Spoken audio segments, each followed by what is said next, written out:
L'évangile de la gloire du Dieu béni, 1 Timothée 1,11. L'évangile de votre salut, Éphésiens 1,13.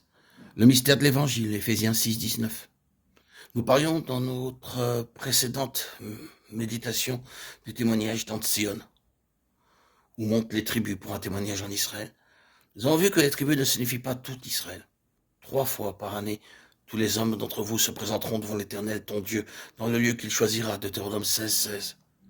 C'était une représentation de Jérusalem à Tzion pour servir de témoignage pour le reste du peuple, partout où il résidait.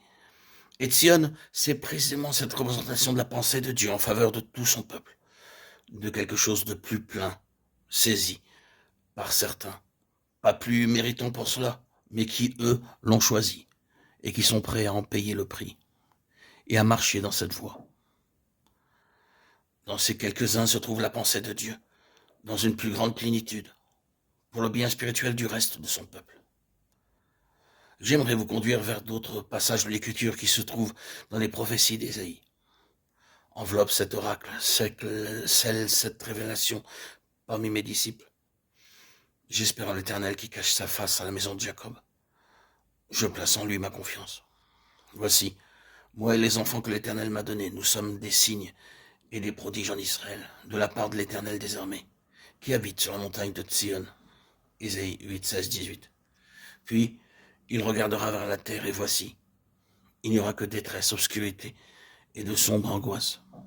Il sera repoussé dans d'épaisses ténèbres. Ésaïe 8, 22. Mais les ténèbres ne régneront pas toujours sur la terre, où il y a maintenant des angoisses.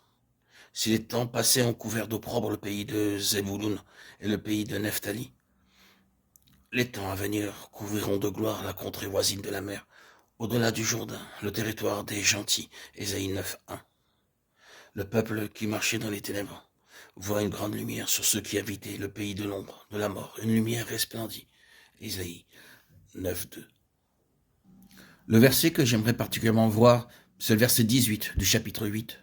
Nous sommes des signes et des prodiges en Israël. Ces passages vous donnent le contexte de ce verset. Le peuple du Seigneur, en général, ne voit pas. Il ne voit pas la grande révélation que Dieu lui a donnée concernant leur gloire et leur vocation. Est-ce que vous contesteriez cela aujourd'hui? Ce n'est pas une critique, ce n'est pas un jugement. C'est une de ces choses que nous n'aimons pas beaucoup dire. Il est si facile de trouver des défauts et de faire état des choses qui ne vont pas. Vous pouvez faire cela sans jamais parvenir à tout épuiser.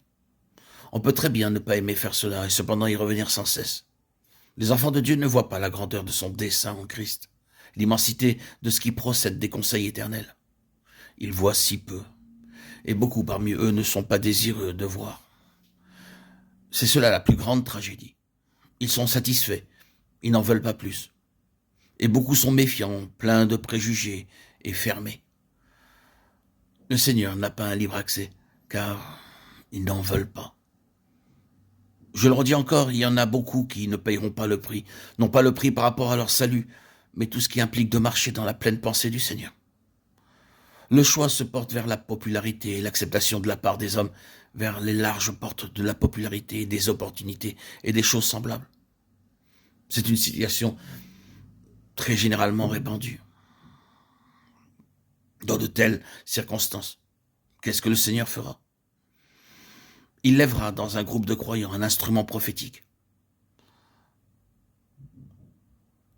Dans le cas qui nous préoccupe, c'est avec l'individu, le prophète, qu'il commencera. Il suscitera un instrument prophétique qui caractérisera sa pensée. Vous savez bien que le titre du prophète, c'est « Fils de l'homme » et que c'est une expression qui signifie toujours représentation.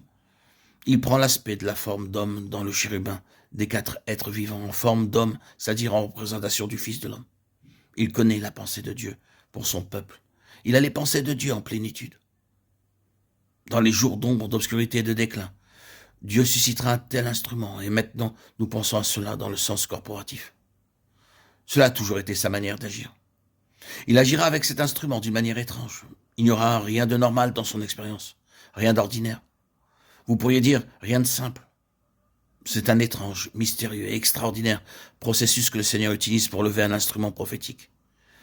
Il demandait à ses prophètes de faire toutes sortes de choses extraordinaires. Ézéchiel a dû se tenir couché durant de nombreux jours devant tout le peuple, Premièrement sur son côté gauche et ensuite sur son côté droit. Et les gens le regardaient et disaient, que fait cet homme? Il est fou. Mais tout cela constituait son message. La voix d'un vase pour ce dessin n'est pas une voix directe, comme les hommes l'appellent. C'est une voix inhabituelle. Les expériences d'un tel vase sont toutes en dehors des schémas habituels. Et les gens qui sont concernés, très souvent, ne peuvent pas être compris.